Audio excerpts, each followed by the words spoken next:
Bueno, buenas tardes a todos. Bienvenido a la quinta jornada de accidentología. Hoy vamos a tratar normas de seguridad en ascensores y verlo desde un punto justamente práctico y para prevención de accidentes y mostrar, bueno, la génesis de lo que es una norma, en particular una norma de seguridad y en este caso de ascensores. Va a disertar el ingeniero Santiago Tentore. Y bueno, vamos a iniciar la presentación. Las preguntas, como siempre, envíalas por el chat del Zoom y bueno, la vamos a ir respondiendo a medida que vamos dando la presentación. Bueno, muchas gracias.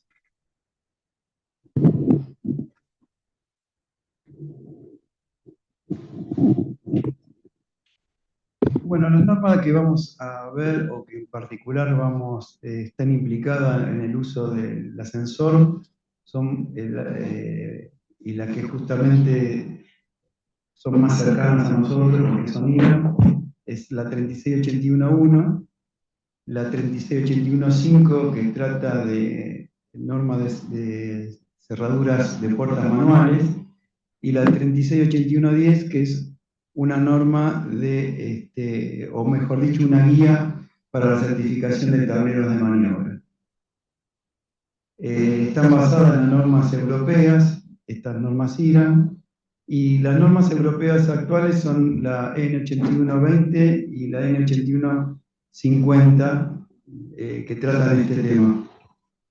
Después, actualmente se están haciendo o publicando las normas ISO 8100, que viene como consecuencia de la unificación de normas europeas junto con las de Estados Unidos o América del Norte, es decir, las normas ASME y las normas japonesas. Digamos, en esta unificación se está tratando justamente estas tres normas para sintetizarlas en una sola y que sea la ISO 8100. Este tema, bueno, fue tratado la vez anterior por el ingeniero Ernesto Espoal. Otras normas que no podemos dejar de comentar es el Código de Edificación de la Ciudad de Buenos Aires, que es actualmente la Ley 6100, y donde está, digamos, explayada la parte de las exigencias de la instalación y conservación del ascensor y digamos, los reglamentos técnicos asociados. El Código de Edificación, que a partir del 2019 sufrió una gran modificación e incluyó gran parte de las normas mencionadas anteriormente en forma, digamos, transcripta. La pueden bajar desde la página de la ciudad y ahí le dejo el link, que ahora lo vamos a pasar por el chat del Zoom, así lo pueden bajar. Uno es de la norma, perdón, de la ley 6100, que es el cuerpo de la norma, y después la otra es los reglamentos técnicos. Anteriormente el codificación estaba todo en una ordenanza, la cual era de difícil modificación debido a que había que modificarla completa para poder hacer una actualización técnica o alguna modificación técnica o alguna incorporación. En esta ocasión han dividido en dos y está el cuerpo, digamos, de toda la normativa en la ley 6100 y después hace referencia a los reglamentos técnicos. Los reglamentos técnicos tienen la virtud de que lo pueden ir modificando y actualizando sin modificar la ley. Eso le da una agilidad importante que antes no tenía justamente el código de edificación. La norma IRA 36811 toma como base a la versión anterior de la norma N81, es decir, la N8111/2001 más Adenda 3/2009. La adenda, bueno, es una ampliación de la norma, ¿no?, que estaba en vigencia en ese momento. Bueno, comentaremos el extracto de la norma 3681.1. Así, digamos que es la norma realizada acá en Argentina y que, bueno, que esta norma está exigida, digamos, por la resolución 27 de la Secretaría de Industria y Comercio. Esto nos permite, bueno, hacer una revisión y ver cómo está formada, cuál es el espíritu de una norma, qué quiere, qué trata el tema de la norma, y cuál es el criterio con que está realizada una norma de seguridad. Mencionamos, por ejemplo, la redundancia supervisada. ¿Qué significa? Que la norma siempre pretende que los elementos de seguridad tengan una redundancia, pero más allá de que sea redundante lo que está colocado, que sea supervisado, es decir, que ante la falla de uno queda un respaldo. Y de esta forma evitar el incidente o accidente y dejar fuera de servicio el ascensor para justamente prevenir un accidente. Esto se hace a través de un análisis de riesgo ante la aparición de una falla. Es decir, toda la norma está en su concepción, hace un análisis de los riesgos que se puede presentar ante la aparición de una falla. Después vamos a ver las fallas que considera o las fallas que se excluyen y por qué motivo. Pero este es el corazón, digamos, que busca evitar los accidentes.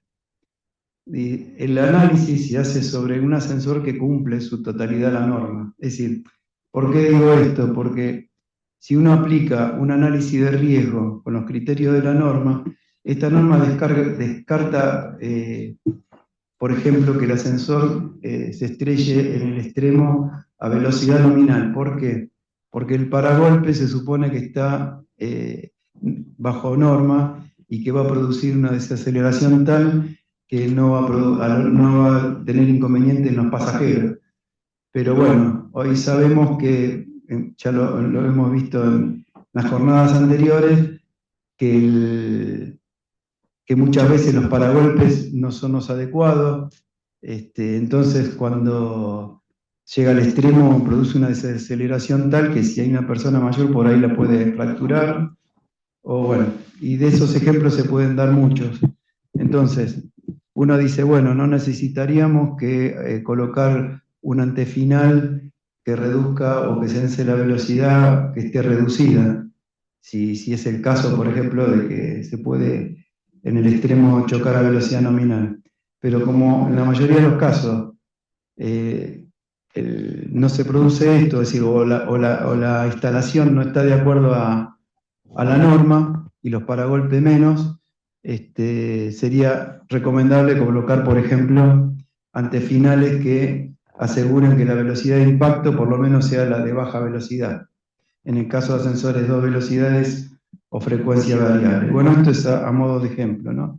¿Qué quiero decir con este? Que el análisis se debe hacer con un ascensor que cumpla en su totalidad la norma. También en la norma se mencionan las exclusiones, por lo cual no hace falta hacer un análisis y se excluye ya esa opción. Y decir que las normas, en general, aquí en Europa, en el mundo, es experiencia escrita, y está escrita por un comité de expertos que está permanentemente disertando y haciendo una actualización de las mismas. Es por eso que siempre hay versiones que se van actualizando. Eso es muy importante porque no es un documento estático y que digamos, se publicó y quedó. No, no, no. Esto permanentemente se está actualizando, más aún ahora con las nuevas tecnologías que siempre se pueden incorporar elementos o actualizar componentes que están con estas tecnologías y que, bueno, necesitaría una actualización de la norma, porque si no, obviamente quedarían fuera de la misma. La norma, bueno, está construida de esta forma, vamos a pasar rápidamente esto, es decir, tiene una introducción, objeto y compra-publicación, documento normativo para consulta, definiciones, unidades y símbolos que, bueno, aquí se adoptan al sistema internacional para símbolos y unidades, y después empieza el desarrollo de la norma, el hueco, espacio de maquinaria, etcétera, etcétera.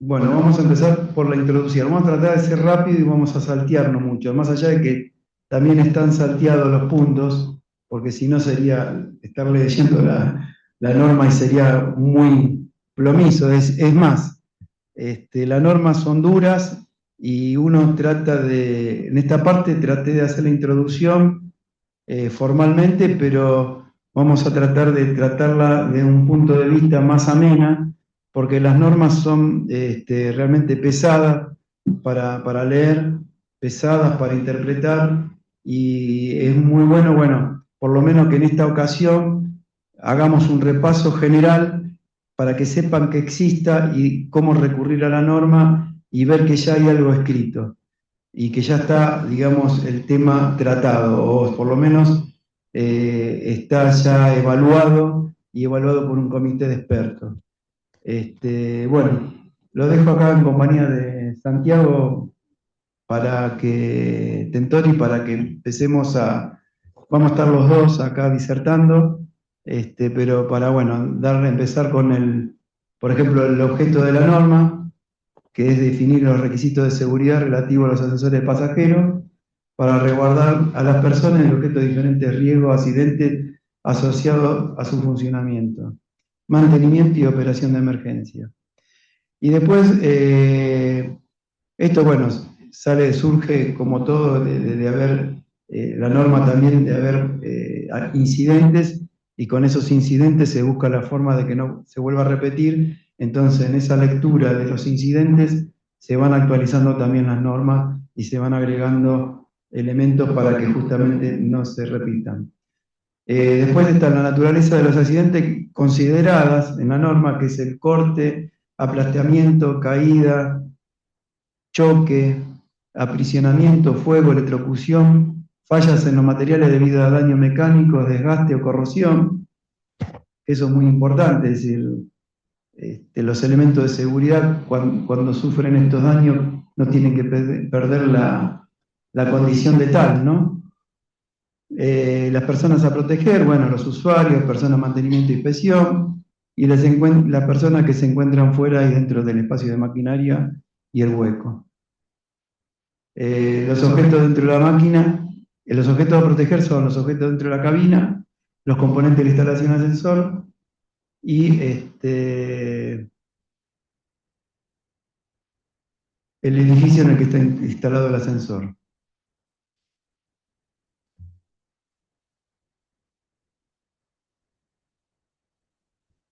No quiere avanzar.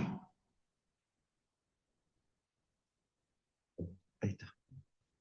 Bueno, premisas. Se han considerado riesgos posibles para el componente cada forma de una instalación completa de ascensor. Consecuentemente, se han establecido los requisitos que se indican a continuación. Los componentes tienen que estar diseñados de acuerdo con los cálculos y prácticas usuales de ingeniería, incluyendo todos los modos de falla. Construidos mecánica y eléctricamente en forma adecuada, realizados con material de adecuada resistencia y calidad y libre de defectos. No tienen que utilizarse materiales nocivos, por ejemplo, los asbestos. Antiguamente, de más está decir que he aspirado mucho asbesto en mis inicios, con las máquinas que tenían la zapata de freno y que encima, cuando venían las zapatas mal pulidas o que venían de la tornería y se ajustaban, largaban mucho polvillo y se generaba una nube de asbesto. Lamentablemente en esa época no estaba difundido este tema. Pero bueno, hoy día está totalmente prohibido. Los componentes se tienen que mantener en buen estado de funcionamiento y conservación, de tal forma que los requisitos dimensionales se cumplen a pesar del desgaste, lo que mencionaba anteriormente. Los componentes se tienen que seleccionar e instalar de manera tal que las influencias ambientales previsibles y las condiciones especiales de trabajo no afecten el funcionamiento seguro del ascensor. ¿Querés, ¿Me dejas decir algo? Sí, dale, Santiago, ponele onda, que si no se me duerme la gente. Esto que está diciendo en este momento la norma es algo que tienen que hacer los profesionales. Se supone que los profesionales saben de buena práctica y los están indicando. Sigue a todo esto cuestiones específicas del ascensor, donde en la facultad no te lo enseñan, te lo dice la norma.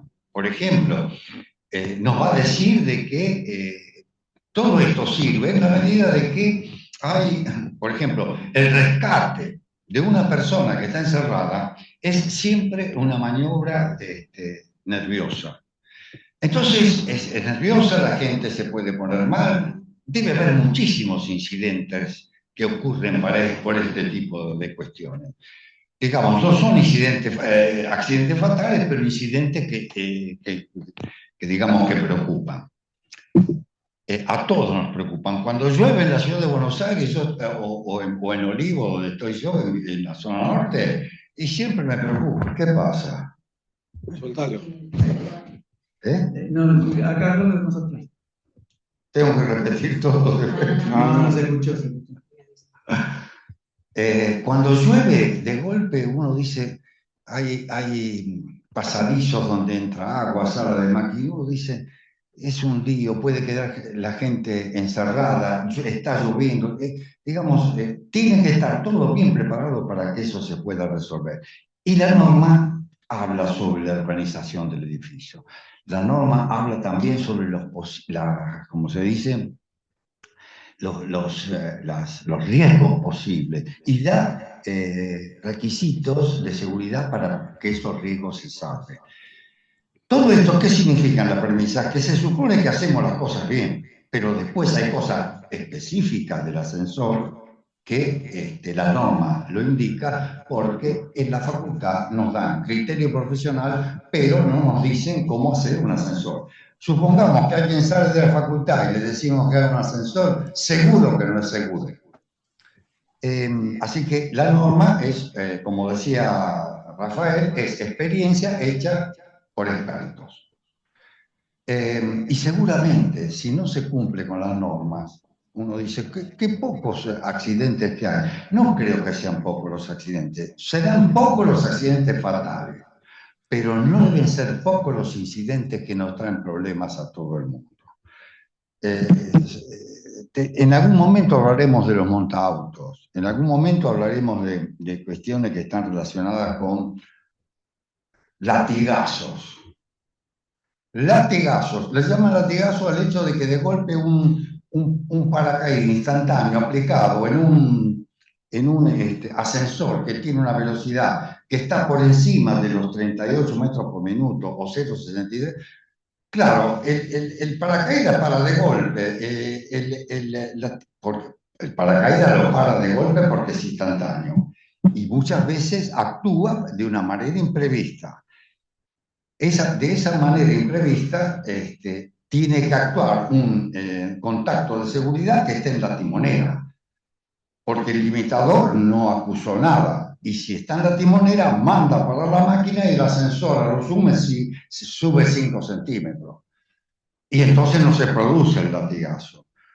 Cuando en cambio el ascensor es de mayor velocidad, hay paracaídas que son progresivos, que hay que saber dimensionarlo. Y los paracaídas progresivos paran al ascensor dentro de un rango de desaceleración, que no puede ser mayor que la de la gravedad. Quiere decir que a lo sumo el contrapeso no se levanta, se queda donde está. Y aparte, tanto el paracaídas como el limitador de velocidad tienen que tener contactos de seguridad que manden al parar la máquina. De manera que la máquina de golpe, por un tema de adherencia, pueda llegar a subir a contrapeso, por ejemplo, 1 metro y después se cae y rompe todo. Cuando uno respeta lo que dice la norma, estas cosas no pasan. Y pasan más de una vez. Y pasan muchas veces. No es una cuestión menor. y además, digamos, produce cuestiones delicadas respecto a que si un paracaídas actúa de una manera imprevista y la cabina está cargada, el rescate es un lío. Todas estas cuestiones, si uno respeta lo que dice la norma, no ocurren.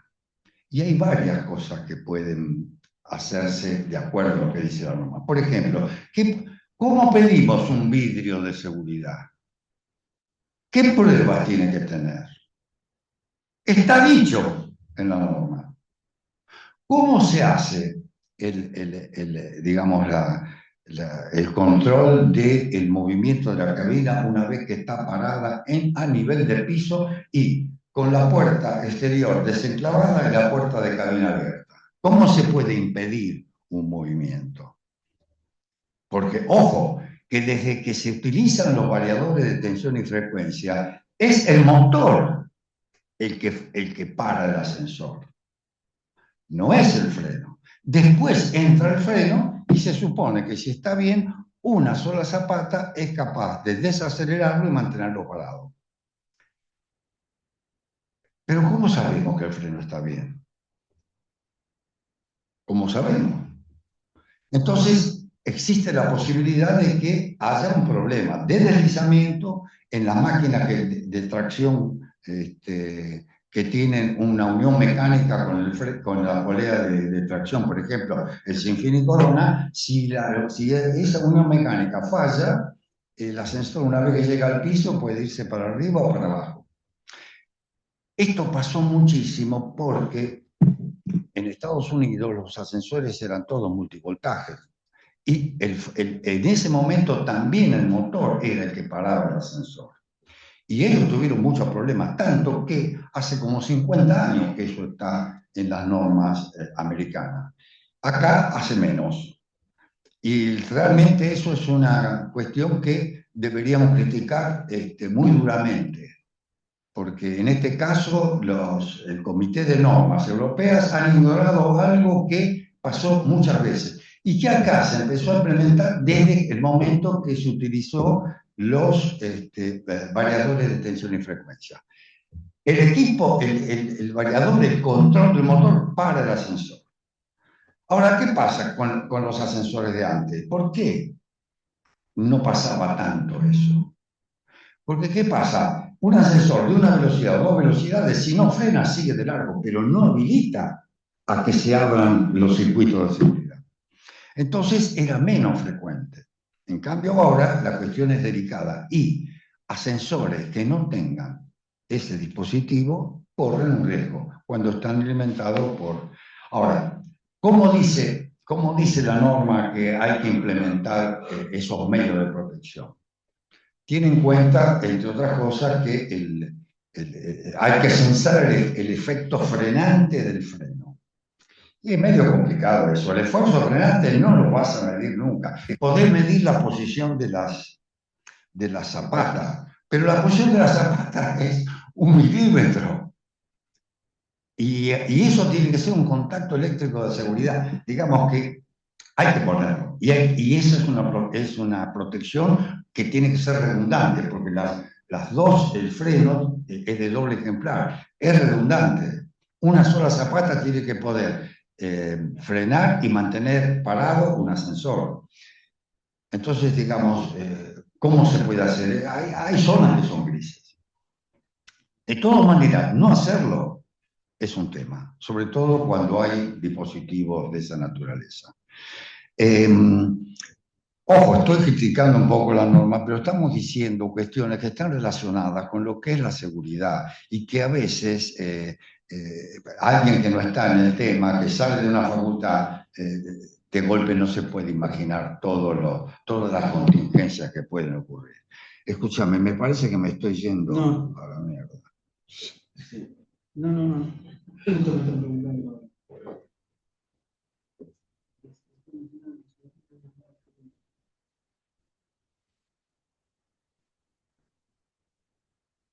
Estás en todo, amiga. Digo que se escucha. Eh, Una cosa adicional a lo que decíamos Santiago respecto del ajuste del freno, es que la norma que mencionaron, la 3681-1 del 2019, tiene ya incluido la protección por movimiento y control de cabina y la protección por sobrevelocidad en ascenso. Y la implementación que se hace siempre en las máquinas con no permanente y presión directa, es que el mecanismo de detención, cuando se activan esas protecciones, es el freno de la máquina. Con lo cual, el ajuste del freno ahora no solo es por un tema del frenado eléctrico del variador y el no deslizamiento de la cabina si tiene sobrecarga, sino también hay dos mecanismos de seguridad que dependen del ajuste del freno. Sí, además aconsejan, pero no lo pide la norma, poner en corto cada vez que para el ascensor a el motor de imanes permanentes, de manera de que tiene que vencer una curva de reluctancia. Entonces, el tema es, digamos, se pueden hacer cosas, se pueden hacer más cosas. Pero ¿qué pasa? La norma tiene que ser general y si le pones un motor asincrónico que nadie te lo impide, esa protección adicional no la podés hacer. Bueno, pero ¿cómo sigue esto? No, seguimos con los puntos, sí. Para democratizar un poco, para democratizar sobre quienes actúan en el chequeo de los ascensores. Ten en cuenta que también están los técnicos. En la provincia de Buenos Aires, los técnicos tienen incumbencia para ser representantes técnicos y también están en la ciudad de Buenos Aires los que hacen el posgrado. Por lo tanto, no es solo los que salen de la facultad, eso me quería referir. También los que salen de una escuela industrial necesitan... Pero yo me fui a un nivel más Te fuiste alto, arriba de pero todo. ¿sabés por qué? Porque yo te saco al mejor ingeniero y no te hacen... No, está claro, por eso en muchos países desarrollados está el posgrado de transporte vertical. Claro. Ojo, entonces uno dice, ¿por qué no hay tantos accidentes? No debe haber tantos accidentes fatales, pero que hay incidentes. Yo dejé todos los ascensores que tenían montados. No quiero tener ni un montado en service. ¿Estás de acuerdo? Bueno, los dejé a todos, se los di a los colegas, y los colegas contentos de tenerlos. Pero yo los dejo, porque tienen los portones que no andan, que están lejos, que todo mal. ¿Por qué? Porque no están bien armados. Ahora, ¿cuántos accidentes hay? No sé. Pero si se queda un gordo adentro del coche, mientras está viajando, y no podés salir, tenés que llevar al montaauto a nivel. Entonces tenés que tener la bomba, tenés que tener todos los elementos de seguridad, porque lo tenés que llevar a nivel. Y si no, si se quedan unas cuantas horas, va a salir con el coche lleno de pis. Porque Muy bien, muy claro. Incidentes debe haber muchísimo. ¿Y por qué? Porque no se respeta eso. Ojo, a veces yo pienso de que la información que no nos está negada y que está hecha por expertos, tenemos que valorarla. Y ojo, leer la norma es muy pesado.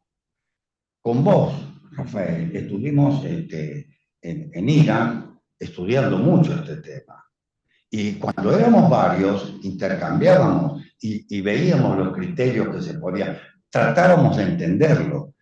Entonces, yo le estaba proponiendo al presidente de ITEA de que hagamos de vez en cuando algún artículo o alguna publicación que de alguna manera explique o que sea una especie de norma discutida, una norma explicada. Y posiblemente para que sirva, porque claro, hoy se van ustedes de esta charla y mañana están en el día a día y todo lo que se dice se olvida.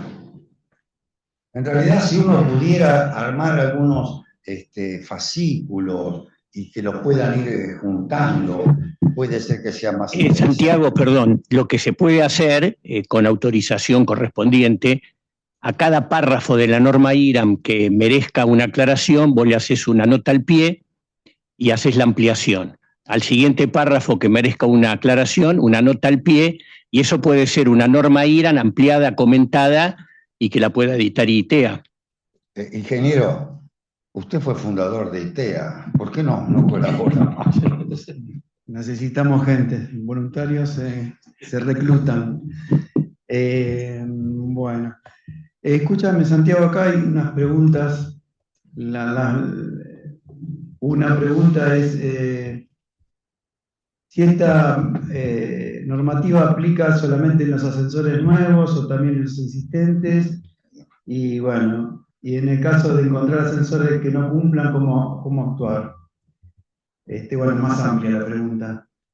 En este caso, igualmente nosotros, el espíritu de esta charla claro, de hoy no es ese. no es este. Es decir, el espíritu de la charla de hoy es justamente mencionar las normas de seguridad de ascensores, que como comenté al principio, bueno, está la N81, esta que estamos comentando, INAN 36811 y la 8100. Y aparte el código de edificación, que en la última versión, contempla varios puntos que comparten con esta norma IRAN.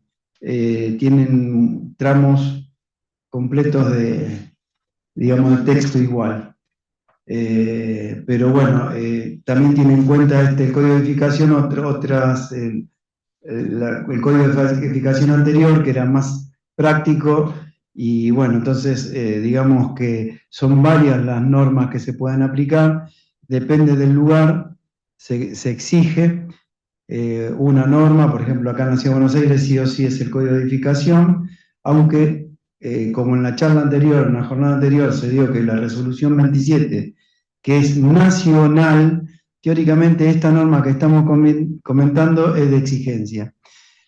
Pero ¿qué pasa? Este tema es muy largo y respondería a otra charla, pero sintéticamente la aplicación o la autoridad que lo puede exigir son los municipios o organizaciones, digamos, locales que la podrían controlar. Como ese control no existe, de pronto la norma tampoco es exigida del todo.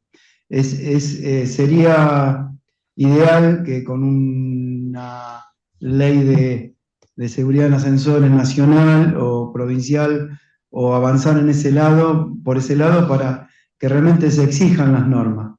Pero en este momento la exigencia es relativa. Pero bueno, el espíritu, vuelvo a repetir, como dije al comienzo de esta charla, es más que nada hablar de qué se trata una norma de seguridad en ascensores, cuál es el espíritu, cuáles son los criterios, y bueno, y qué busca estas normas. Ya para enganchar con lo que estás diciendo, cuando uno ve que se adopta parte de la norma, un producto que está terminado y que quiero tomar solamente una parte, es una aberración. Yo cuando veo que no toman el conjunto de la norma, la cuestión, ya de por sí la norma tiene sus grises. Si encima tomamos partes y la tratamos de... es peor. Sí, sí, sí. Yo creo que el hecho de... las normas son optativas. Alguna autoridad de aplicación las tendría que adoptar, pero en su conjunto. Cuando se hacen esos refritos, las cosas no funcionan. Inclusive ahora la 27 habla de algún expediente técnico reducido, pero será un avance. Pero la cuestión es si existe el anexo B y existe el anexo C. ¿Qué crees? No, el problema es que la gente por ahí no sabe todavía decir, los expedientes técnicos los vamos a ver, y vamos a ver anexo D y anexo C de esta misma norma, que bueno, que por ahí si vos se lo mencionas ahora, no, por ahí no lo interpretan. Listo. Un comentario nada más, Rafael. No hay autoridad de control en el caso de la resolución 27, pero si llega a suceder un accidente y el juez y los peritos... Exactamente. Que había un incumplimiento de la resolución 27, la empresa la va a ligar la empresa de instalación y la empresa de mantenimiento. No está cumpliendo con la resolución. Perfecta la aclaración, Ernesto. Y hay otra pregunta sobre ascensores neumáticos que, bueno, no, la norma esta no lo trata y no sé si hay algo claro normativo. La gente de EMSA, que es el órgano neumático de la Sociedad Anónima, vino al Comité de Normas IRAM para que lo incluyéramos en el tratamiento de la norma. Obviamente, como el Comité de Normas IRAM se basa en la normativa europea, lo que le dijimos es que cuando esté incluida en la normativa europea lo íbamos a tratar.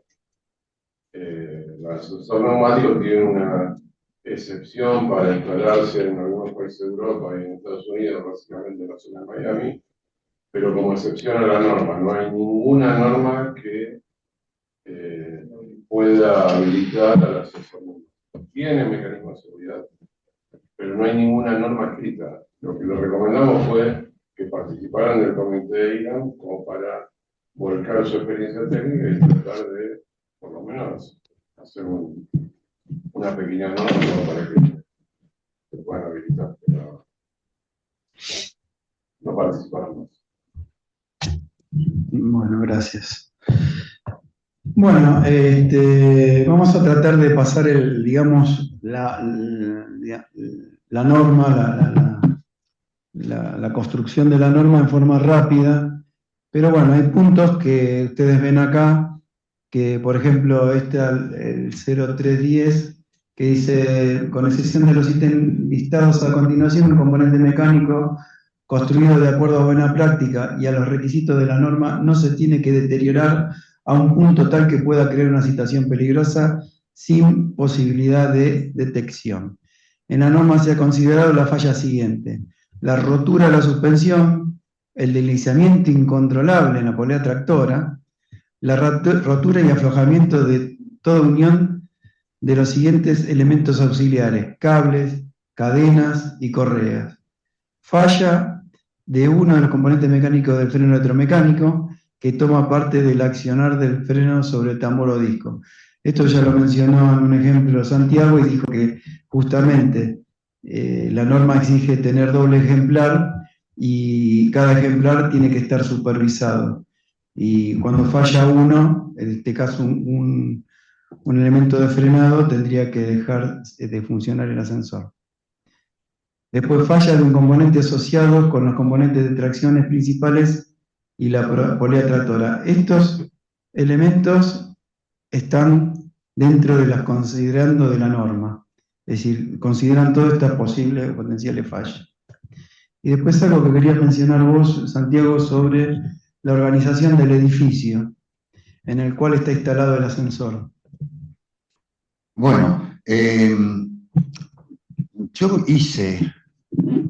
hay una norma que habla sobre de cómo debería estar organizado un edificio para poder atender en forma efectiva a un llamado de emergencia, que tiene que ser inmediatamente transferido a la empresa encargada del mantenimiento. La organización del edificio, ahora que cada vez hay menos encargados de edificio, es fundamental.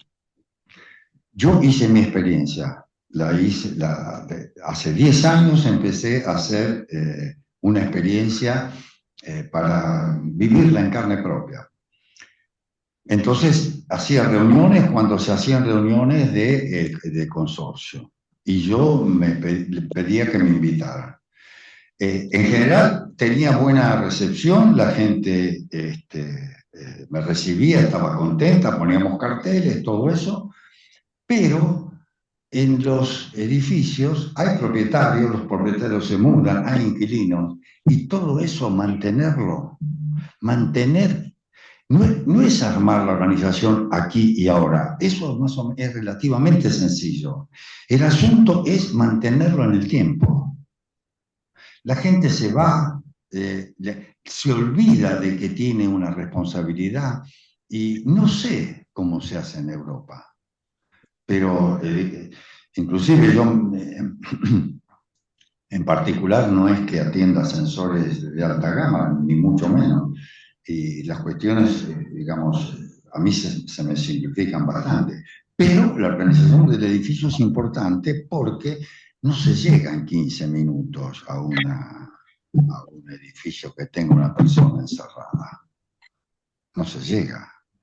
Entonces, si hay una organización y se puede capacitar a alguien, porque cuando yo hice todo esto en más de una docena de edificios, había gente que se prestaba a que fuera la que se podía capacitar y perdimos tiempo capacitando gente, sobre todo gente joven.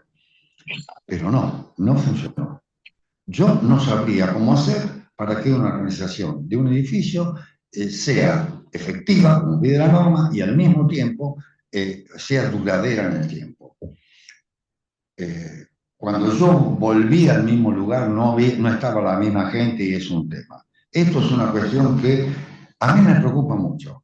El tema del rescate de la gente, que la gente se encierre y que puede tener algún problema de que está con un chico, que tiene un problema de claustrofobia, que puede ser una persona mayor, digamos, es un tema que a mí me preocupa mucho y no está bien resuelto. En la norma siquiera está bien resuelto. Y cuando hablamos de los ascensores sin sala de máquinas, todavía eso es más importante. Sobre todo porque la norma habla de la maniobra de emergencia, que no es la maniobra que puede utilizarse como maniobra de socorro, pero si se corta la luz y no tienen una fuente, como está descrito en la maniobra de emergencia, estamos en problemas. Hicimos en un momento dado un taller junto con vos, Gerardo, respecto de cómo debería ser en un ascensor sin sala de máquina, cómo se ve. Concluimos en que debería ser tan fácil o tan difícil como la maniobra que se hace en un ascensor con sala de máquina. Concluimos eso porque todo esto del rescate de personas es un tema que también genera muchos incidentes. Una aclaración puede ser, cuando no hay UPS, algunas empresas aducen de que alcanza el desbalanceo entre el peso de la cabina más la carga con el contrapeso. Es posible que eso sirva, no sé, no tengo la experiencia, pero también podría ser que esté balanceado, pero bueno, se disminuye. No, Gerardo, ni siquiera que esté balanceado. Vos tenés una cupla resistente del motor sincrónico que está en el orden del 7%. Vos la mediste, ese dato me lo dijo. Después tenés todo el rendimiento digamos, el desbalanceo debería ser importante. Debería ser interesante. Y si no, tenés que colgar pesas en la cadena de compensación, que la vas a tener que poner aunque no la necesites. Digamos que todo eso, cuando a mí me ofrecen que yo mantenga ascensores sin sala de máquina, dije que no. ¡Apa! Ya dijiste que no. Escúchame, es para romper el hielo. Ascensores que tuve y encima los que tengo, ¿te crees que están en orden? Me cuesta ponerlo. Un resorte cuesta 80.000 pesos. No. El rescate se puede hacer hasta más seguro con ascensor con sala de máquina. Lo que pasa es que el ascensor, como dijo Santiago al principio, Rafael, tiene que estar diseñado de acuerdo a lo que pusieron ahí. Ahora, que debe cumplir toda la norma. Si no cumple toda la norma, el rescate va a ser peligroso. Tenemos el tema... Discrepo con eso, Ernesto, discrepo. Porque la maniobra de socorro no está considerada. Está considerada la maniobra de emergencia. Y lo único que hace es ser igual a una maniobra de inspección donde se puentean más seguridades. No, yo lo que decía era el procedimiento de rescate de personas para un ascensor sin sala de máquinas está asegurado, siempre y cuando ese ascensor haya sido fabricado de acuerdo a la punto número 1. Punto número 2, nadie, excepto las fuerzas de seguridad, policía de la ciudad, bomberos de la ciudad, bomberos federales, bomberos voluntarios, o la empresa conservadora pueden hacer rescate. Esto en el marco legal de la República Argentina, cualquier otro es de palo en un rescate de ascensores. No se puede capacitar ni al encargado, ni al vigilante. Ya lo sé. Es obligación de la empresa conservadora llegar al rescate. O el bombero que te rompe la puerta. Si la empresa conservadora no llega, llaman a los bomberos y los bomberos rompen la puerta. Pero no hay otro tercero involucrado en un rescate, porque es muy peligroso. El tema de Sin Sal a Máquina obviamente es un tema álgido y que presenta controversias. Nosotros tenemos un resumen para dar más adelante, no sé si lo vamos a llegar a dar hoy, o hacemos una reunión más de normas de seguridad, en el cual está mencionado que justamente los ascensores, más allá de que el producto, la mecánica, esté solucionada y esté bajo norma, también tiene que estar, de acuerdo a norma, su instalación con todos sus procedimientos que tiene que tener para un rescate seguro. La persona o el usuario obviamente siempre es el que está más seguro, pero lamentablemente lo que han sufrido más accidentes han sido justamente el personal de rescate, los operarios que han ido a rescatar a las personas encerradas. Entonces, bueno, en ese vamos a tratar y vamos a ver un poquito mejor que justamente el ascensor tiene que estar en plenamente de acuerdo a normas, es decir, su instalación y los elementos de seguridad y todo el ascensor en sí tiene que estar bajo norma. Pero eso lo vemos un poquito más adelante. Sí, no sé, cuando quieran. No. Sí. Yo veo que los ascensores sin en los ascensores sin sala de máquinas hay dos puntos importantes. Por un lado la parte eléctrica y por otro lado la parte mecánica. En lo que es la parte eléctrica, lo fundamental es como el ascensor hidráulico, la instalación de la UPS. Y la UPS tiene que tener un control más exhaustivo. No, por ahí cada 6 meses reviso la UPS, porque la UPS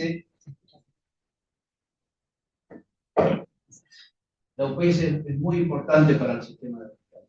Y por otro lado, por lo que yo conozco de esa, está la parte mecánica, porque también hay una asistencia donde se abre el freno mecánicamente, y eso también hay que probarlo. Eso también tiene una instancia que se puede probar cada 6 meses. Pero lo que es la UPS es fundamental que se pruebe porque es fundamental para el rescate. Entonces, tiene dos instancias, la mecánica y saber instalarlo bien. La UPS es un sistema justamente de alternativo de energía que cuando hay un corte de energía sirve para que la persona no quede encerrada. Pero si salta un fusible o se rompe si abrió una seguridad, la UPS ya deja de prestar su servicio, o si se clava. Es decir, las hipótesis de fallas que pueden aparecer justamente cuando está toda esta norma, ¿no?, que trata el tema, son muchas. Entonces, no solo es el corte de luz, que hoy día, bueno, se corta la luz y que que es muy habitual, lamentablemente. Entonces, bueno, para no dejar a las personas encerradas está la UPS. Pero hay un montón de fallas que se producen que no es por el corte de energía.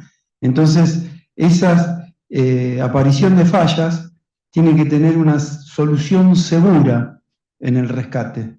Es decir, no tiene el operario, tiene que saber dónde dirigirse, tiene que saber si tiene que abrir el freno, si tiene que abrir la puerta del mismo piso, etcétera, etcétera. Tiene que estar entrenado también, eso es otro tema, pero más allá de eso tienen que darse todas las condiciones. Por eso decía que cuando tratemos el tema de Sin Sal de Máquina, el Sin Sal de Máquina aparte de estar bajo norma, toda su estructura, su mecánica, su electrónica, su parte eléctrica, tiene que estar también su instalación bajo norma. Es decir, tiene que estar contemplado dentro de ese edificio, en sí donde está instalado, si se produce tal falla, ¿cómo procedo? Entonces, la norma, la 36811 que estamos tratando, tiene una parte, pero la EN 2050, 81-2050, se amplió los artilugios, por llamarlo de alguna forma, o salvoconductos de que da la norma, para estar bajo norma, y que tenga una resolución segura. Es decir, porque hay cosas que no están contempladas en esta norma, en la presente que estamos dando para el ascensor sin sala de máquina, que sí ya está presente en la 2050, en 81-2050, que permite hacer más cosas. Hoy día, si se pone un ascensor sin sala de máquina, tiene que la persona que está vendiendo ese ascensor y está instalando ese ascensor, tiene que tener en claro que ese ascensor tiene que tener un rescate seguro y verificar todos los puntos y recurrir a la norma para que con esos elementos que dice la norma, poder hacer el rescate seguro. Es muy redundante, pero es así. Sí, sí. Doy un ejemplo nada más de la diferencia entre la 36811 y la 2050. En la 36811, cuando uno accede al bajo recorrido, abre la puerta de la última parada, toca la llave de PIT para cortar y acceder al bajo recorrido. Eso, en teoría, tendría que tener llave de PIT. Ya Sí. empezamos con los requisitos de la ley. Se supone que la llave de PIT, que es de puño, cuando uno sale, la gira para liberarla, cierran las puertas y arranca el ascensor. En el año 81-2050 no arranca el ascensor. Por más que desactive la llave de corte PIT y por más que cierre la puerta, hay un contacto de seguridad en la última parada, en la botonera de la última parada, que con una llave especial tiene que poner el ascensor en movimiento para asegurarse de que no haya nadie en el bajo recorrido. Como el bajo recorrido es el de mantenimiento, el techo de cabina también, la norma puso un mecanismo de seguridad adicional para el que hace mantenimiento. Sí, sí, perfecto. Sí, sí, el Sinsara tiene varios, la verdad que tiene varios elementos que adicionaron. Bueno, ahora vamos a empezar volviendo a la 36811, vamos a empezar a pasar rápidamente los distintos elementos del ascensor. Bueno, en este caso es el artículo 5, que es el hueco del ascensor, que bueno, ahí trata las características que debe cumplir el mismo para estar bajo norma. Ingeniero, ahí una cuestión que era importante lo que marcaban hoy del acceso al marco normativo. Las normas IRAM no son de libre disponibilidad, uno las tiene que comprar y son personales. Sí. Entonces, sí es muy importante este tipo de capacitaciones para nosotros tener un mínimo acceso a esta cuestión. Y obviamente también lo que decía el ingeniero Tentori, no te lo explican en la facultad, no te dan el marco normativo en la facultad o en la universidad, tampoco para los técnicos, que lo decía el otro ingeniero, tampoco todos los técnicos pueden ser representantes técnicos, solo técnicos de nivel superior en Provincia de Buenos Aires, no salidos de la escuela industrial, y la relevancia de este tipo de capacitaciones. Sí, por ahí armar alguna especie de compiladito con estas cuestiones mínimas, como para tener acceso cuando te introducís en la especialidad, que es algo que no se ve, digamos, todos los días. Yo en la universidad, de hecho, no tuve acceso a medio de transporte vertical, no tuve una materia, me parecería espectacular, y bueno, también es espectacular lo que se hace desde ITEA para formar representantes técnicos en la temática. Bueno, en el IRAM uno puede consultar en forma gratuita cualquiera. Bien.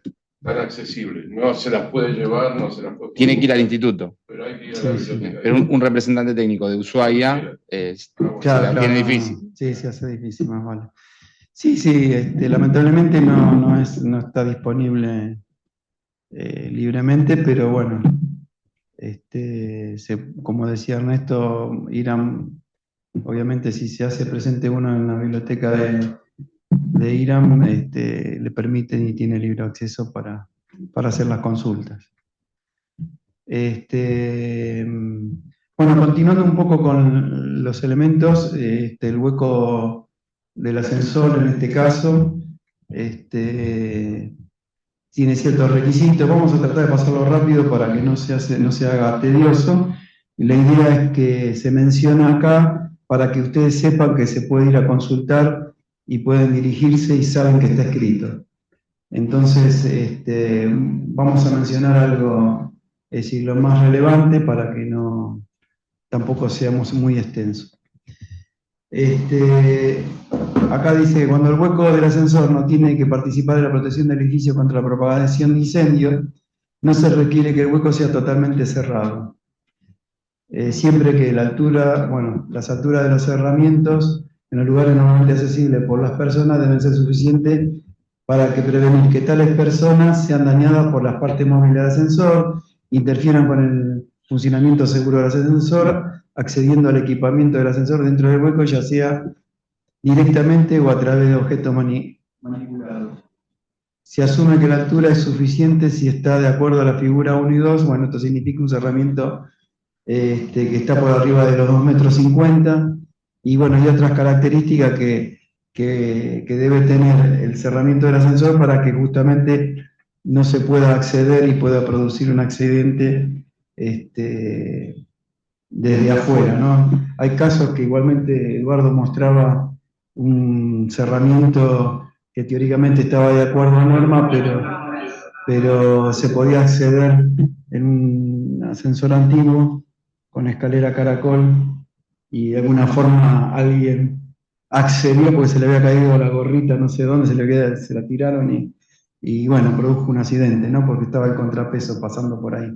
Es decir, pero son casos particulares y obviamente hay que tener en cuenta que siempre el hueco del ascensor esté cerrado de tal forma de que no pueda producir un accidente. Y el cerramiento, como dice, puede ser de superficie llena o y colocado a una distancia máxima de 0,05 metros de los bordes de los pisos, escalera o plataforma.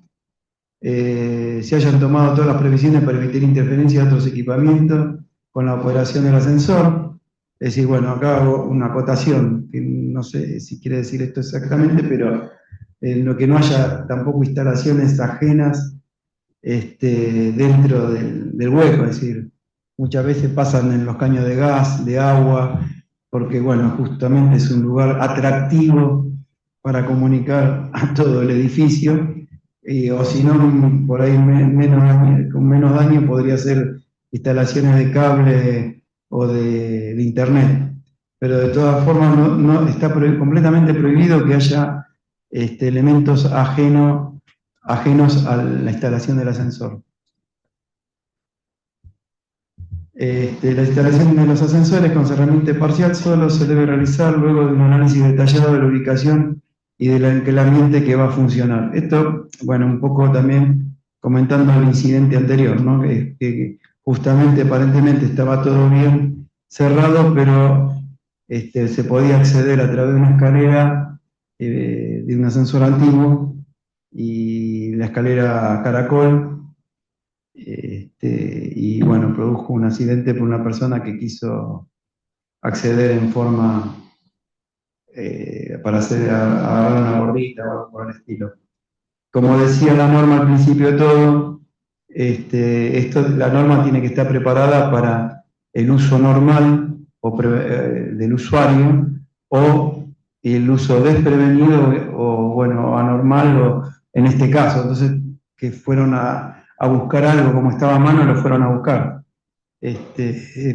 Entonces hay que hacer el análisis detallado para que justamente no se produzcan estos problemas.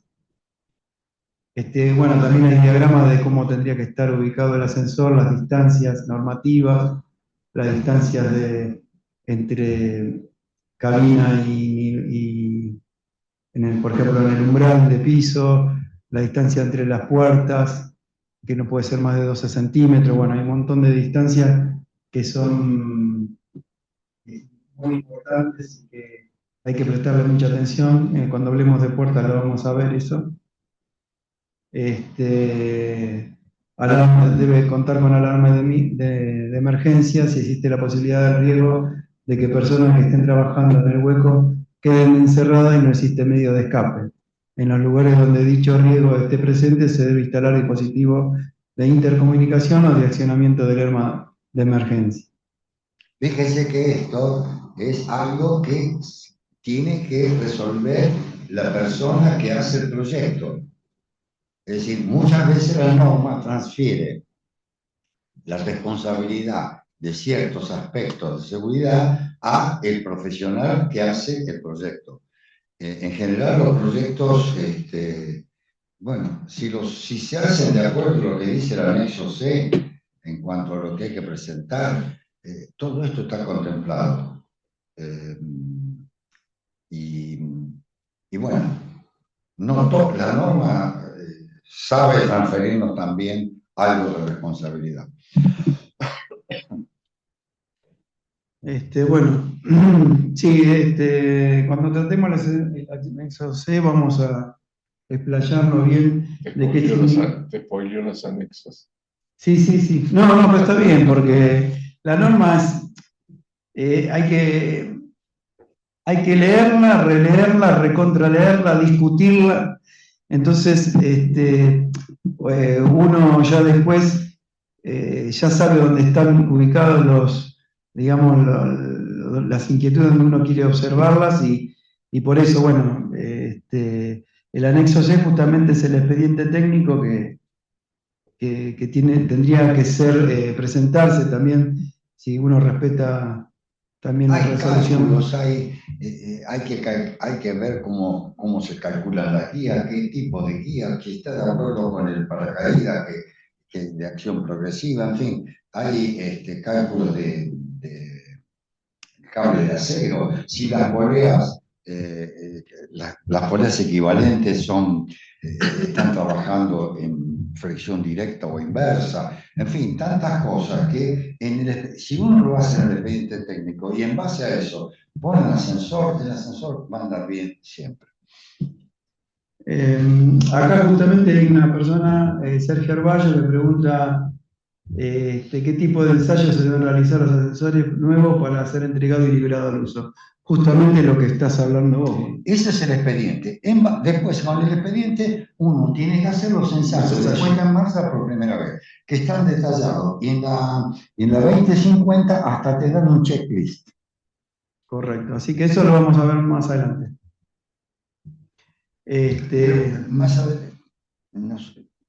Más adelante, ¿cuándo?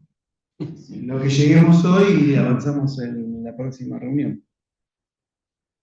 Bueno. Lo que lleguemos hoy. Pero mira que ya son las 7. No. Son las 7, las 5 y 10. Bueno. Y estás en el espacio. Si les gusta, seguimos.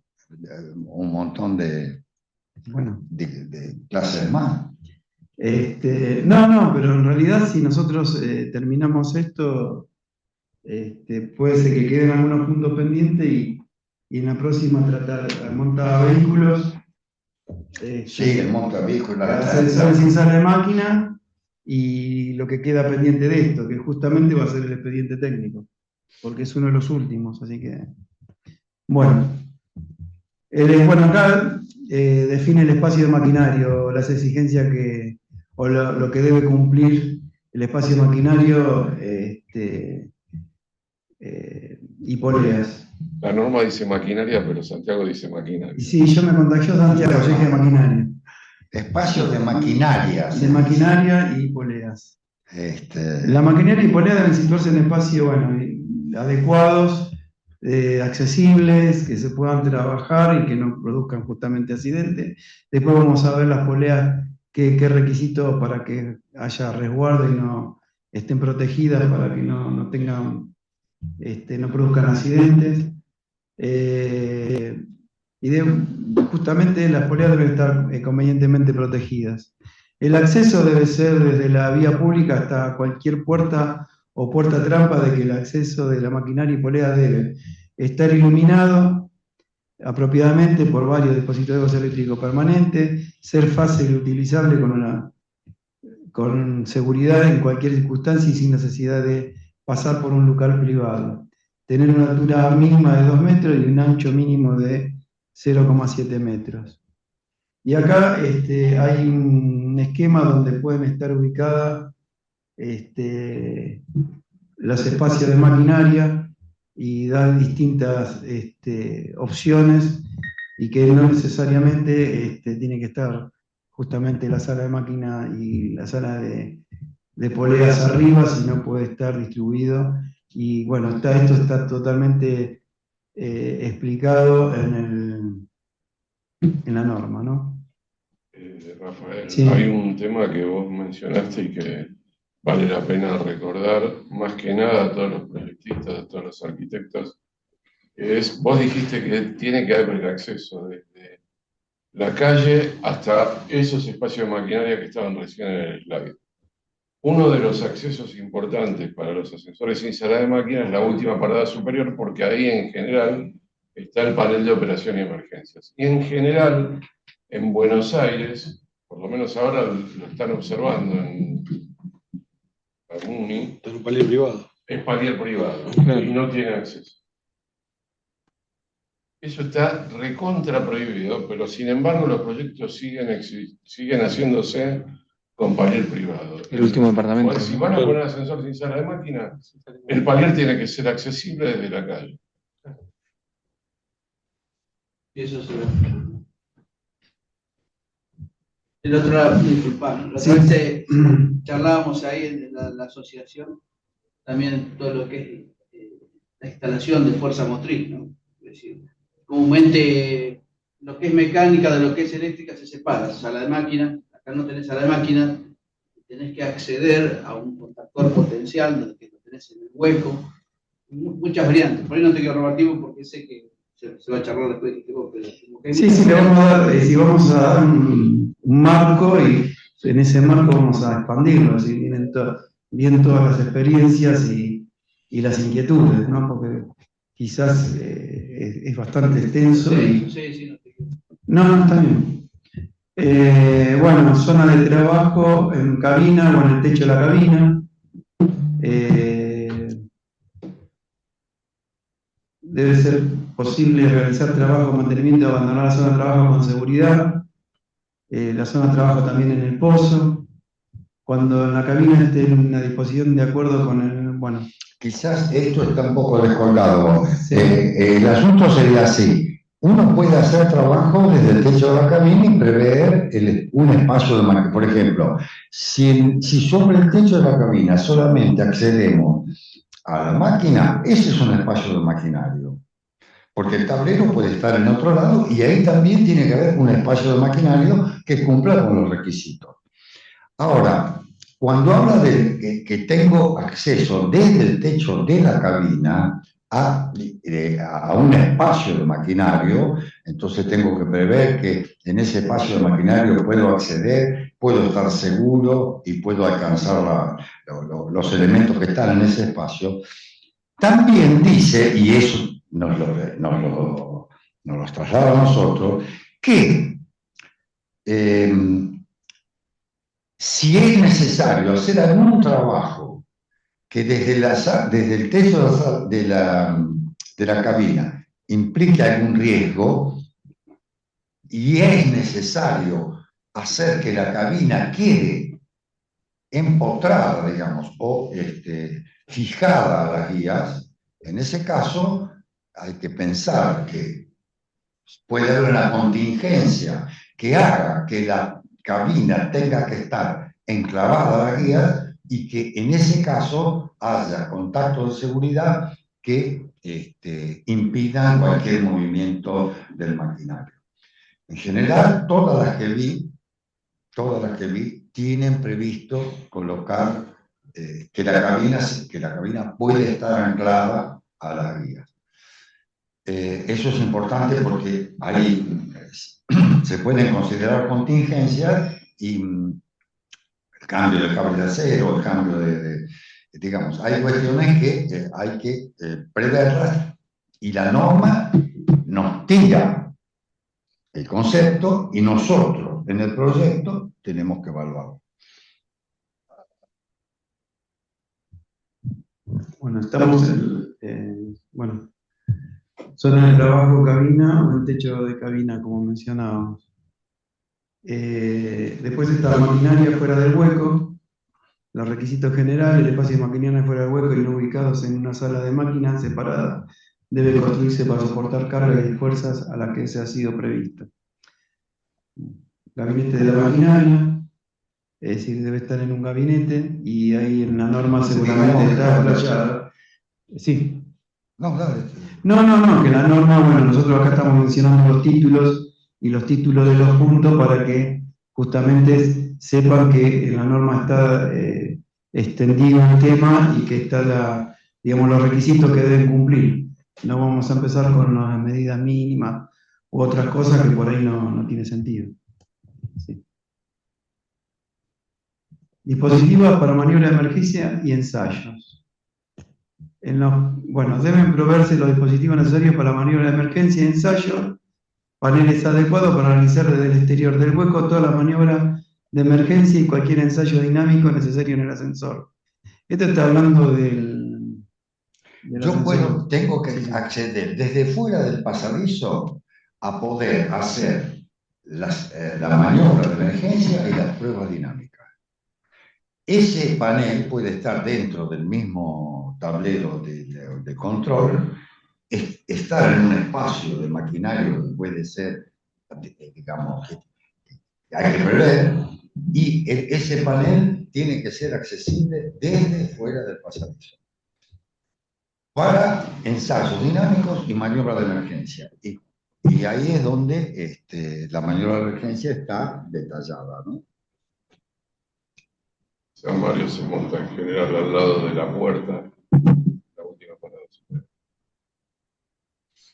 Piensen en el ascensor sin sala de máquina, en general lo que está ahí es lo que decía Santiago, pero por ejemplo la conexión en el variador, hay algunos que tienen el variador en ese gabinete, se puede acceder desde afuera, pero si el variador es grande o de mayor potencia, el variador está dentro del hueco. Piensen si quieren medir la corriente que consume el motor, ¿cómo hacen? Porque el cable del variador hasta la máquina, toda dentro del hueco. ¿Cómo lo miden?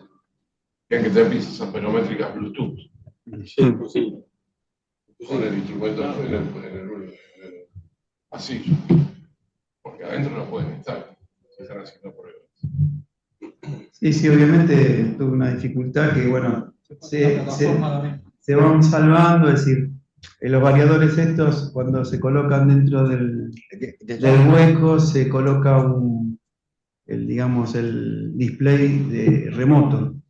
Entonces, con el display remoto se puede, bueno, para buscar el parámetro de observación de corriente, por ejemplo, pero estamos hablando de que tiene que estar previsto, es decir, alguien tuvo que pensar, ¿qué pasa si tengo...? Entonces, eso hay que inculcar que a la hora del proyecto y a la hora de que se esté instalando el ascensor tiene que estar todo contemplado. Obviamente siempre lo perfecto no existe, pero estas cosas son muy comunes y lamentablemente tendrían que estar previstas. Y cuanto más la prevés, menos probabilidad tenés de que ocurra incidentes, ¿no es cierto? Exacto. Es decir, la norma da rasgos, digamos, o parámetros a cumplir y requisitos a cumplir, pero no es una norma que está diciendo cómo hacerlo. Entonces, hay que interpretarlo y después hacerlo cumplir en la instalación que uno tiene. Siempre estamos viendo que, más en el de ascensor sin sala de máquina, el que a la hora de hacer el desarrollo y el diseño del ascensor es instalarlo, ahí está, digamos, los puntos principales donde debe cumplirse y que después, en el expediente técnico que Santiago quiere hablar, justamente ahí se explaya y se coloca todas estas, aparte de los documentos necesarios, se tienen en cuenta todas estas consideraciones, o por lo menos deberían. Déjame decir algo. Sí. Desde más o menos hace 3 o 4 años o más, se certificó en la Argentina, en el 2022, se certificó en la Argentina la instalación de un ascensor y la certificó un organismo de certificación de primera línea que es el TV. Y en la Argentina podías certificar cualquier componente de seguridad porque había laboratorio como para poder hacerlo. Eso fue todo un esfuerzo que hizo la Cámara y el Instituto. Y hace ya 4 o 5 años, las personas o las empresas que querían instalar ascensores en las mismas condiciones que se instalan en Europa, lo podían hacer en la Argentina.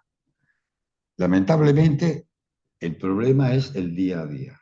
Dimos varias charlas en distintos lugares y la gente sale entusiasmada, pero después el día a día... Disculpen, yo tendría que retirarme. No, bueno. Pues ya son 5:30, hasta las 5:30 era. 6 menos 10. 6:30. No, 6 menos 10. Ah. Bueno, entonces voy a hacer un llamado. Bueno, acá vemos el punto 7, que es puerta de piso. Las puertas de piso, bueno, tiene que tener la verificación del cierre y trabado de las puertas. Es decir, la cerradura de la puerta de ascensor, bueno, en este caso es una puerta automática, es un elemento de seguridad y debe estar certificado, ¿no? La norma exige diversos elementos de seguridad que tienen que estar certificados. Por ejemplo, en este caso, la puerta de piso. Otro elemento que lo vamos a ver es el limitador de velocidad, otro es el mecanismo de paracaídas, otro es el amortiguador, me sale resorte decir, pero es el amortiguador, y bueno, la válvula paracaídas en el hidráulico, etc. Estos elementos tienen que estar sí o sí certificados porque obviamente son elementos de seguridad y muy importantes a la hora del uso y bueno, de la utilización del ascensor, que es nada más y nada menos para que las puertas de piso no se abran y no haya riesgo de caída, riesgo de cizallamiento, y también deben permitir, a través de una llave especial triangular, en el caso que está normado también esa llave, el desenclavamiento manual para hacer un rescate, por ejemplo. El enclavamiento define lo que es el enclavamiento efectivo, la norma, lo que es un enclavamiento efectivo, y cuando se enclava, es decir, se traba, la cerradura se cierra, debe tener una interferencia de por lo menos 7 milímetros, el elemento que traba e impide la apertura de la puerta. Este elemento, en el caso de puerta automática, como no interactuamos con él, no nos damos cuenta de que existe, para el usuario no se da cuenta, pero bueno, justamente es crítico. Pero aprovechando que vamos a hablar del enclavamiento de puerta automática, vamos a hablar del enclavamiento de puertas manuales. Porque el enclavamiento de puertas manuales que acepta la norma, que es la 3681.5, la puerta manual obviamente no es como la puerta automática, que es un mecanismo, valga la redundancia, automático, que destraba y abre la puerta. En este caso, la puerta la cerramos y la abrimos, lo abre el usuario, y debe impedirse justamente que no se pueda hacer una apertura accidental o que el ascensor funcione cuando la puerta está abierta. Es decir, son las condiciones más críticas que tendría que cumplir. Para eso tiene la norma prevé la cerradura de doble contactos, que una es para el control de cierre de puerta, es decir, el contacto de presencia, que en las puertas manuales semiautomáticas son los cuernitos que entran dentro del del marco de la puerta que hace el efecto de que, o que dice al sistema que la puerta está cerrada, que está la presencia de hoja cerrada. Entonces esta es una de las condiciones, que detectar que la puerta esté cerrada por a través de un contacto que tiene que ser un contacto de seguridad. La norma define contacto de seguridad a aquel contacto eléctrico que si se queda pegado se puede desgarrar. Cuando uno abre la puerta, pensándonos en el contacto de presencia, imagínense que circuló mucha corriente y se soldó o se intentó soldar ese contacto. Cuando uno abre la puerta, lo arranca. Entonces, a lo sumo se rompe el contacto, pero cumplió su función de que no se quedó pegado. Es decir, esto es un poco la definición del contacto de seguridad.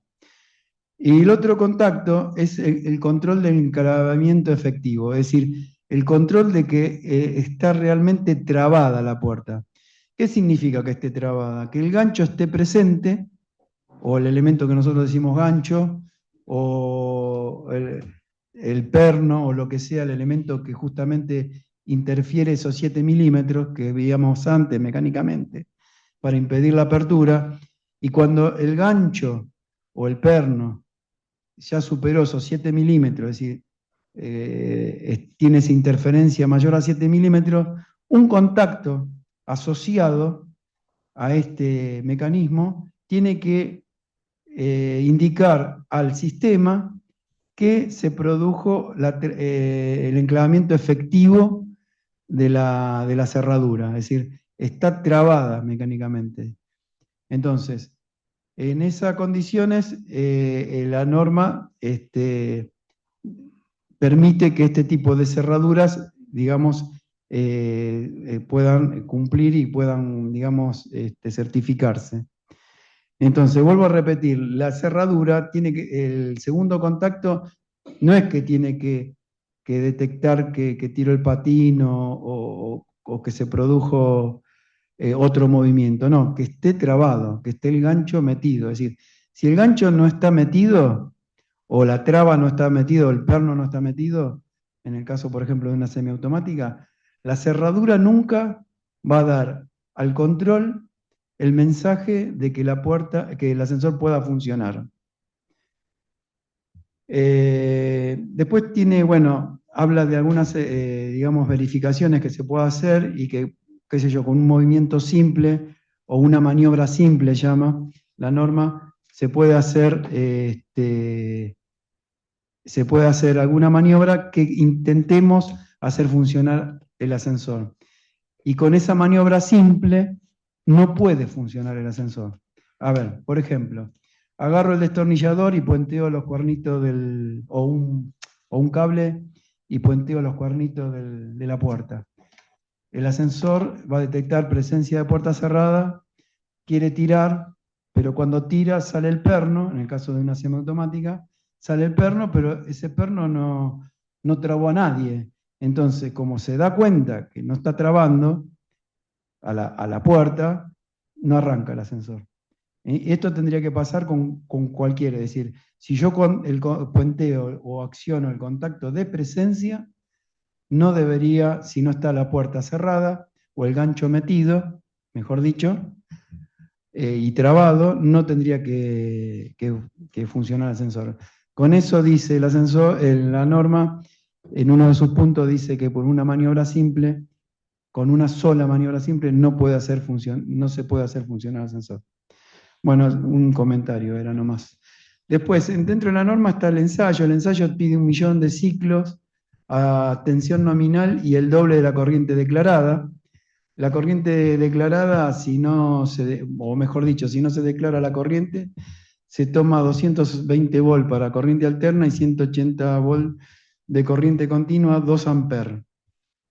Es decir, imagínense que tienen que hacer, si no lo declaran, tienen que hacer con un ensayo de 1 millón de ciclos con 4 amperes. Es decir, bastante traumático para una cerradura. Y lo que se pide o se solicitó en la última versión de esta norma colocar que lo que mínimo recomendar que lo mínimo se debe cumplir es 110 volt de corriente alterna, 0,75 amperes. Esto porque la mayoría de los tableros son electrónicos y están trabajando con esta tensión y con esa, o bueno, menor a esa corriente, por supuesto. ¿Posibilita por qué se usa una tensión tan alta en el circuito de seguridad? Los 110 volts. Sí. Los 110 volts se usa por una aplicación, es práctico, viene como resultado de la práctica. Debido a que la serie de seguridad está integrada justamente, como el nombre lo indica, por una serie de contactos eléctricos que están en serie y son a veces en edificios de 18 pisos, por ahí tienen los 18 pisos del contacto de enclavamiento más los 18 pisos o contactos de la presencia en serie, son 36 contactos, más el contacto que tiene que poner con el cable de manejo el contacto de puerta, etcétera, etcétera, el paracaídas, etcétera. Bueno, hay un montón de contactos. Son tantos que cada uno producen una caída de tensión mínima, pero una caída de tensión al fin, que si uno usara tensiones por ahí seguras, de menos de 36 volts creo, no lograría hacer funcionar en forma confiable a los contactores y los demás elementos que están accionados. Así que por eso en la práctica y como una estandarización mundial se tomó los 110 volts de corriente alterna. ¿Por qué te hago el comentario? Porque ha habido controles fabricados en el garage con 24 volts de circuito de seguridad, ¿no? Sí, sí, ahí. Sí. Para pocas paradas, es decir, la experiencia, por ejemplo, cuando uno tiene que hacer un rescate de emergencia en un hidráulico, por ahí, si uno toma elementos que no tomen, utiliza elementos que no tomen muchas corrientes, como relé de bajo consumo, puede hacer un circuito de seguridad que pueda trabajar con 12 volts y que pese a que por ahí haya 9 volts, 8 volts, no siga funcionando normalmente y sea confiable. Pero bueno, son excepciones, no es la regla. Después otro ensayo que se hace es la fuerza estática, que se le aplica 2000 newton para la puerta batiente y 1000 newton, es decir, 100 kilos, para las puertas corredizas durante 300 segundos. Y después la fuerza dinámica se le aplica un peso una masa de 5 kilos, se deja caer 50 centímetros y se aplica sobre la cerradura. Y esto no tiene que producir la apertura. Para que tengan una idea, si la cerradura o el mecanismo de que está aplicándose esta carga cede 5 milímetros, que es lo que se podría esperar, un cable de acero que se coloca en la cerradura y se pone un peso y se suelta de 4 kilos en forma vertical. Bueno, toda esta transmisión, si cede 5 milímetros, es como que si le estamos aplicando un martillazo de 2 toneladas en la cerradura. Eso para que tengan idea de qué implica 4 kilos a 50 centímetros de distancia que uno impacta con esa. Uno no tiene noción cuando pega un martillazo, pero estamos hablando que cuando uno martilla, porque esto está asociado más o menos a eso, se produce un impacto de muchas toneladas. Bueno, se prevé también la cabina, la altura de la cabina, se describe las medidas mínimas, las superficies, la protección que debe haber sobre el techo de la cabina, se hace mención de las paredes de las cabinas, si están en el caso de que estén hechos de vidrio, de chapa, cuántos kilos debe soportar.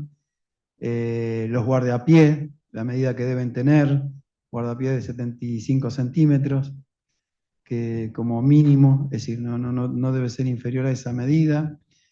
La altura de las entradas, bueno, de la cabina tiene que ser de más de 2 metros. Todo el umbral de la cabina debe estar provisto de un guardapié, cuya, bueno, debe proteger, como decía, y soportar la aplicación de una fuerza horizontal de 700 newton. Esto, bueno, la cabina, cuando ustedes saben que se le decía guardapiés o se llama guardapié porque cuando había puerta tijera servía un poco para separar a los pies de si lo encontraba por adelante como tipo el miniñaque de la locomotora. Pero bueno, esto sirve fundamentalmente para el rescate de la persona cuando se queda el ascensor detenido, que sirve como pantalla para que el cuerpo no acceda fácilmente al hueco, si queda una distancia importante entre el nivel de piso de la cabina y el nivel de piso del exterior. Entonces esto justamente está hecho con ese sentido, por eso los 75 centímetros de mínima. El techo de la cabina se debe instalar un dispositivo de control, una caja de inspección, en el cual tiene que haber tomacorriente, dispositivo de parada y el dispositivo de manejo manual del ascensor. Y en la norma 2150, N81-2050, hay unos espacios que también se describen, que están en la figura, para tener en cuenta como resguardo de las personas que están trabajando sobre el techo de la cabina.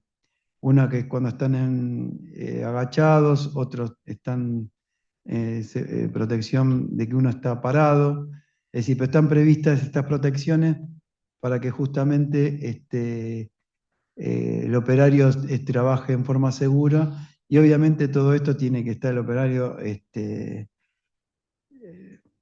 en tema y tiene que estar preparado y interiorizado en este tema, ¿no? Obviamente tiene que saber justamente todas estas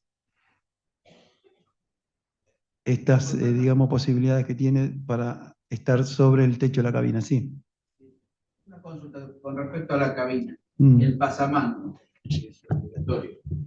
Pasamanos dentro de la cabina. La baranda. La baranda. Sí, es obligatorio. Eso está dicho con precisión en las normas de accesibilidad. 3 caras. Sí, las 3 caras. Las 3 caras. ¿Es lo mismo poner un pasamanos que una moldura? No, está dibujado el pasamanos. ¿Está dibujado? Yo entiendo que tiene un diámetro mínimo y una distancia a la pared especificada. ¿Tiene una descripción? Sí. La 3681-7 de accesibilidad IRAM tiene descrito los dispositivos de cabina.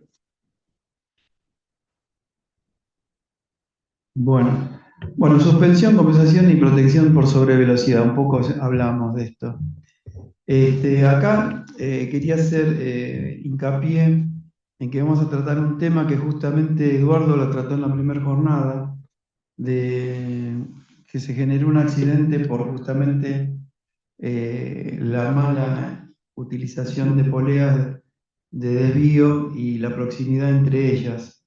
Entonces, eso generó una fatiga prematura de los cables de acero y se cortaron los cables, lo que produjo una caída libre del ascensor que aparentemente tampoco tenía paracaídas, y tuvo la persona que viajaba en él lesiones severas, muy severas.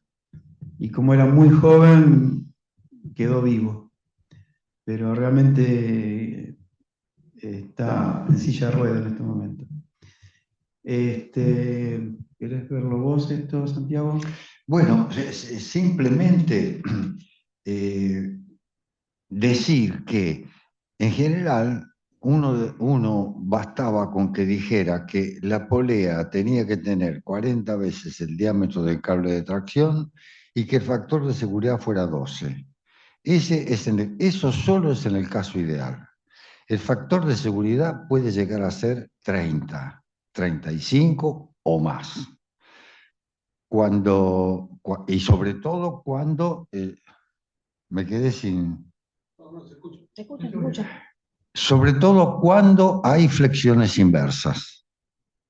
En ese caso, lo que pretende la norma es generar una vida útil del cable que sea compatible con su exigencia, de manera de que el cable no se rompa cada rato. De todas maneras, es tan raro, digamos, es frecuente, digamos, cuestiones relacionadas con deslizamiento, pero que se rompa la suspensión es muy raro.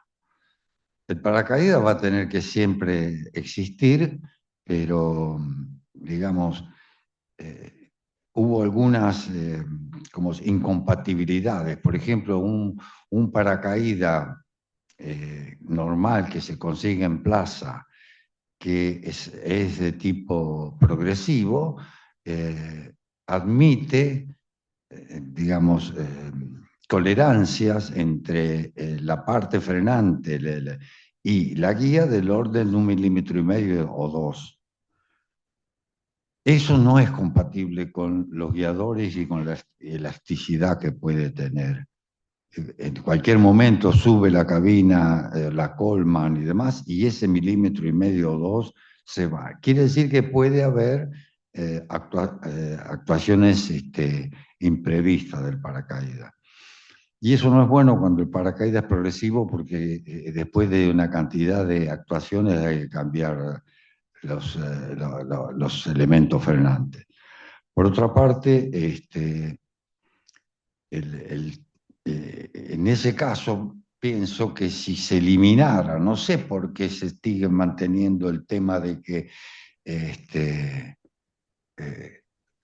la suspensión, digamos, la rotura de la suspensión. En las premisas o en los riesgos posibles, quizás si se pueda eliminar eso, el paracaídas podría tener, se podría hacer con bastante más libertad.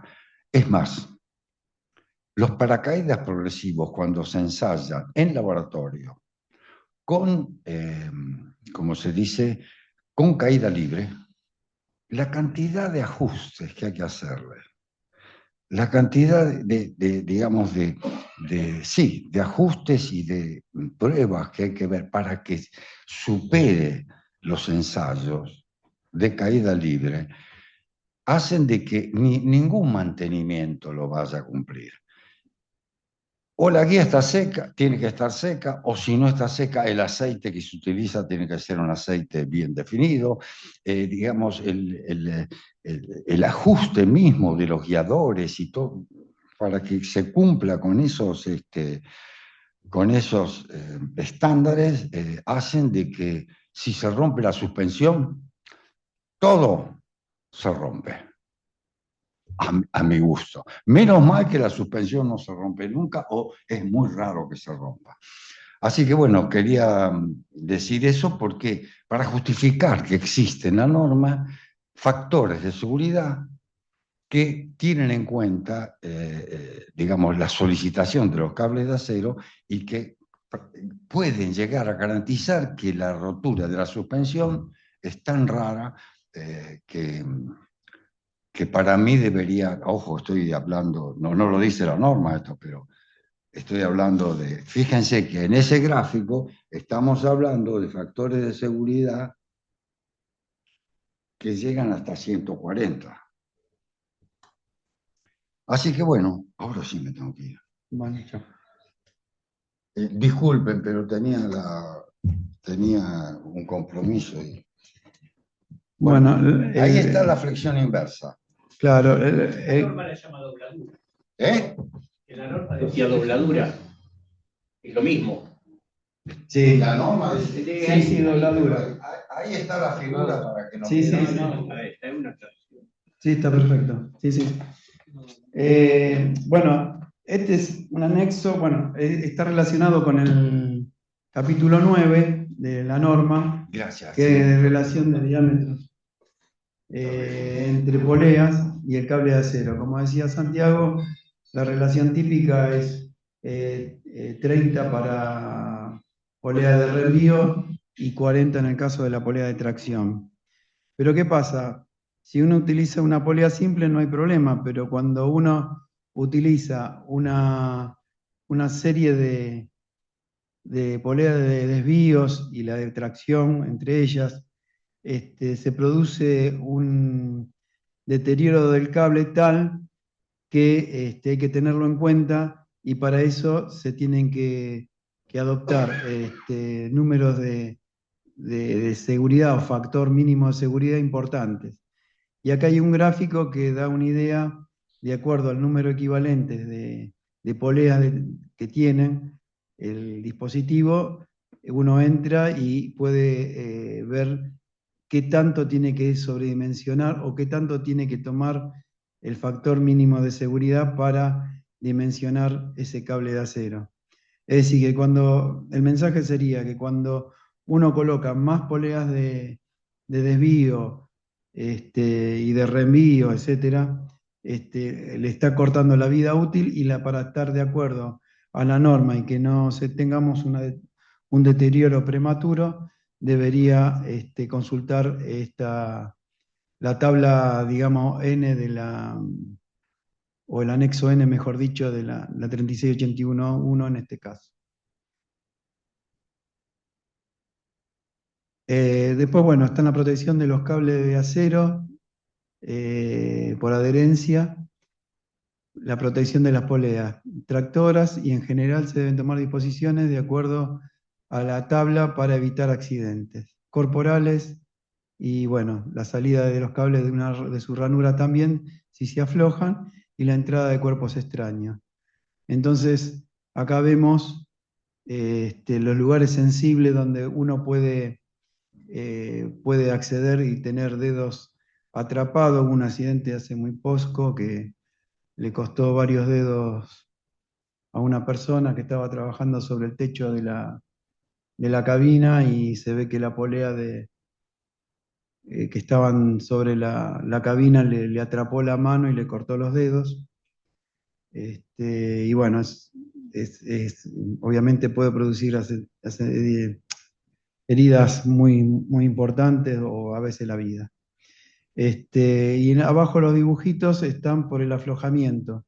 Ahí se ven dónde se deben colocar los elementos sobre la polea para que no se descarrilen de las ranuras. Es decir, todas estas cosas. Y acá hay una tablita donde hace el análisis de los riesgos. Es decir, por ejemplo, en la cabina sobre el techo tenemos riesgo de corporales, porque obviamente uno puede poner los dedos ahí, y después, bueno, también contempla que puede tener que se salgan los cables de la ranura y que también puede entrar un cuerpo extraño dentro de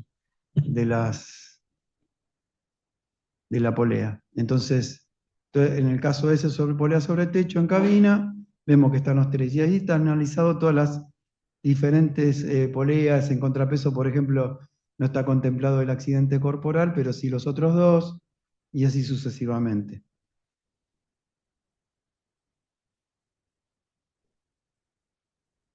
Paracaídas. Bueno, tiempo de respuesta. Acá tenemos los paracaídas, los limitadores de velocidad típicos que más conocemos. El tiempo de respuesta, bueno, el limitador es el tiempo en que justamente se detecta el exceso de velocidad y el que realmente acciona. Y esto, como por ejemplo, en el limitador de la izquierda, vemos que cada 90 grados tiene un elemento de trave y el otro, el que está a la derecha, tiene un elemento de trave cada menos grado, 15 grados serán aproximadamente. Entonces, obviamente cuando el gatillo que dispara el dispositivo lo acciona, en el caso de la izquierda tarda más tiempo que en el de la derecha. Parece poco tiempo, pero realmente en ascensores muy rápido esto es muy crítico Entonces, los mejores limitadores son cuando justamente se accionan más rápido. En el de la izquierda son para uso convencional, de velocidades hasta 75 metros, típico, es decir, 1,5 metros por segundo. Acá hay otros dispositivos que tienen también otro tiempo de respuesta, son otros de otro formato, con distinto enganche del cable de acero, que bueno, tiene un refuerzo cuando se clava y permite una mejor sujeción del cable de acero cuando se acciona. Bueno, esto es todo el artículo 9 o capítulo 9 de la norma. Bueno, vamos a tener que ir redondeando. Lo que resta lo vamos a dar la próxima semana, justamente está, no, próxima semana no, próxima jornada, que sería dentro de 15 días. Que acá está el movimiento incontrolado, de amortiguadores. Mejor no verlo, Rafa. Bueno, máquinas, etcétera, etcétera. ¿Puedo aprovechar, Rafa, hacer un comentario? Sí. Aprovecho a hacer un comentario. Con el tema de la seguridad, justamente, la sala de máquinas, hay que tener claro que algo que logramos hace muchos años fue que el claro límite de la ciudad de Buenos Aires, uno se pueda pasar 2 metros mínimo, toda la ciudad de Buenos Aires. Y el lugar es mucho más que 2 metros, eso es vigente, y eso fue justamente para no dejar de tener la sala de máquinas, ¿no? Más allá sin ir en contra de las nuevas tecnologías que son muy buenas, que son las máquinas de imán permanente, sin ir en contra de las nuevas tecnologías, hacer hincapié siempre en que desde el diseño uno tiene que tener en cuenta la seguridad, y nosotros desde este sector tenemos que hacer mucho hincapié porque está ganando esa batalla no poner la sala de máquinas por una cuestión de diseño, cosa que si uno habla con cualquier técnico, reclamista, cualquier operario, no conozco ninguna persona en nuestro sector que está del lado de atender un reclamo, de ir no hablo de la parte comercial, hablo de la parte técnica, que tiene que ir, poner el cuerpo cuando la gente está encerrada. Si le preguntamos al 99% de las personas quieren tener una sala de máquinas para trabajar, y no tenerla solamente es admisible en un lugar donde, en un edificio existente, hay que poner un ascensor, y no hay lugar donde poner una sala de máquinas, que fue para lo que salieron, que fue el nacimiento del ascensor sin sala en Europa, fue para eso. Entonces, para mí me parece, desde la seguridad, por lo menos en la ciudad de Buenos Aires, que tenemos esa posibilidad de pasarnos con la sala de máquinas, en no perder esa batalla de contar siempre con un espacio para guardar la máquina, el tablero, y que no esté en el pasillo ni en la jamba de la puerta, ¿no? Bueno, ese comentario quería hacer. Sí. Es válido para el 85% de los proyectos, en vivienda obviamente. El tema es que hay aplicaciones donde no poner un ascensor sin sala de máquina implica poner un hidráulico. No. El caso típico de los ascensores que van a estacionamiento en los edificios de oficinas, claro, y que mueren en planta baja. El caso típico de los aeropuertos que salen en un atrio que no tienen sala de máquina. Un montón de lugares que no se puede. Cuando la azotea es habitable y necesitas accesibilidad porque le agregaron, no sé, el bar en la azotea, ese tipo de cosas. Sí, bueno, se puede pasar. Sí. Ahí hay muchos casos que se puede y muchos casos que no. Hay proyectos, yo coincido en que para el mantenimiento, para el rescate, es mucho más sencillo tener una sala de máquinas que no tenerla. Pero hay determinados proyectos que la solución alternativa es peor. El hidráulico para mí es peor porque consume 10 veces la potencia de un ascensor de tracción, tiene una capacidad de transporte que es horrible al lado de un ascensor de tracción, es contaminante, bueno. Bueno, tiene su precio. Sí. Bueno, este tema lo vamos a tratar en la próxima, que sin duda, el sin sala de máquina con un poquito más de profundidad. Hoy vimos ahí en el hueco el ascensor con máquinas, pero en realidad hay una presentación hecha un poquito más dedicada para que lo podamos debatir un poco más y comentar también de experiencia de otros países con estos elementos.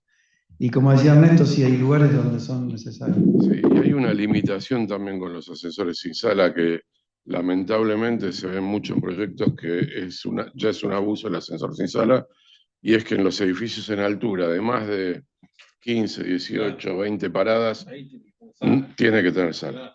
Claramente tiene que tener sala. Sí, sí. Hay muchos sensores Sí, sí. de 15 pisos sin sala. Sí, Y sí. eso es una cuestión comercial y de diseño. Sí, sí, tal Hay cual. que estar atrás de eso y no sucede. Sí, sí. Bueno, hasta acá llegamos con seguridad en ascensores, parte 1. Vamos a hacer parte 2, donde vamos a hablar de justamente terminar de dar lo que queda de la norma y sin sala de máquinas, ascensores sin sala de máquinas, y un apartado especial para montavehículos, que es un tema también controversial. Los esperamos en la próxima jornada, que va a ser el 18 de agosto. Y bueno, nos estamos viendo, sí, muchas gracias por estar ahí y prestarnos atención. Muy amable. Gracias.